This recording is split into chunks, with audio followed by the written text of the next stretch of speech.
المشكلة أو الصدمة خلينا نقول من رجعنا إلى عقد الكابتن راضي شنيشل وحصلنا على نسخة من عنده، لأن قبل فترة صار حديث عن قضية الشروط الجزائية وش قد الكابتن يستحق شرط جزائي، ايش قد ينطي الاتحاد، وصار لبس بهذا الموضوع. قدرنا ومن مصادرنا الخاصة أنه نحصل على عقد الكابتن راضي شنيشل مع اتحاد كرة القدم والشروط الجزائية اللي يضمنها هذا العقد. من راجعنا فقرات العقد لقينا ماكو شرط بضمان النتائج، او لان نعرف احنا بكل انديتنا اليوم يريد يتعاقد مع المدرب اكو فقره في حال تراجع النتائج او سوء النتائج مثلا يحق للنادي فسخ العقد مع المدرب. هذا ما لقيناه في عقد الاتحاد مع الكابتن راضي شنيشل، وبالتالي هذا الموضوع يعطيك دلاله على انه الاتحاد ما مفكر بنتائج مع الكابتن راضي.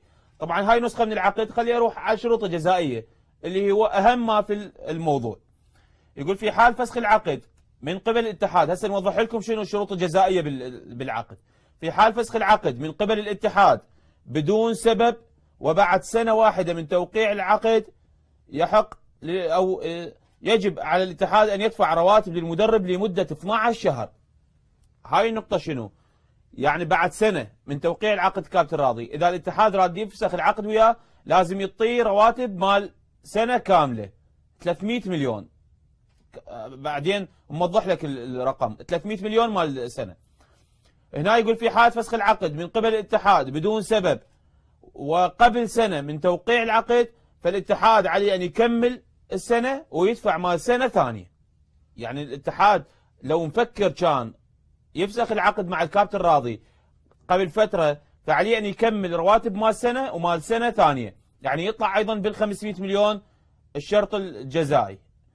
هنا يقول في حال فسخ العقد من قبل المدرب بدون سبب قبل نهايه العقد المبرم يلزم بدفع مبلغ 150 مليون دينار الى الاتحاد.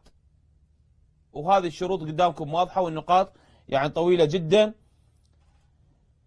البقيه كلها راجعناها ما لقينا قضيه النتائج وتراجع النتائج للمدرب، وهذه تحير القضيه. يعني معناه الاتحاد ما يريد نتائج المدرب، اقتنع فعلا انه البناء مهم.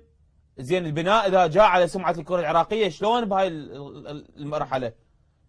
يعني امور تحير فعلا، وكانه اللي كتب هذا العقد مو على درايه. وحتى هذا العقد عندنا معلومات بدايه الاولمبيه ما قبلت تصدق عليه، لان قالوا لهم هذا مو قانوني عقدكم، العقد سنه واحده ويجدد سنويا. وبعدين في غفله يعني اللي سمعناه ما اعرف شلون موقعين العقد ومصدقيه باللجنه الاولمبيه الوطنيه العراقيه. هذا واضح امامكم وحصريا للبرنامج لاول مره يظهر عقد الكابتن راضي شنيشل الى وسائل الاعلام. واضح بشروط التغيب عن المباريات او التغيب عن الوحدات التدريبيه، هذا يعني امور روتينيه، لكن الاهم هو النقطتين اللي بالبدايه. في حال فسخ العقد من قبل الاتحاد عليه بدفع رواتب سنتين اذا ما متجاوز طبعا سنه، اذا تجاوز سنه لا عليه ان يدفع رواتب سنه ثانيه اللي هي قيمتها 300 مليون. وبالتالي قبل فتره صار حكي على انه 700 مليون العقد الجزائي، اقل اكثر، هذا المضبوط. ماكو رقم معين وانما رواتب لمده سنه يدفع.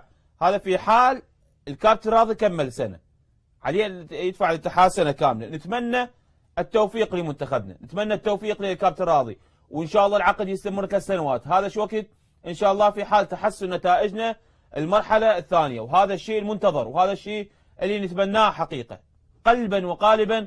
نتمنى النتائج المرحله الثانيه اغلبيتها على ارضنا. نتمنى التوفيق مع استراليا، اول مباراه راح تكون بايران، المباراه الثانيه مع السعوديه ان شاء الله نروح بالسعوديه ونفوز ونكسر خشوم بالسعوديه ان شاء الله. هذا اللي نتمناه. كل التوفيق للاعبينا لمنتخبنا.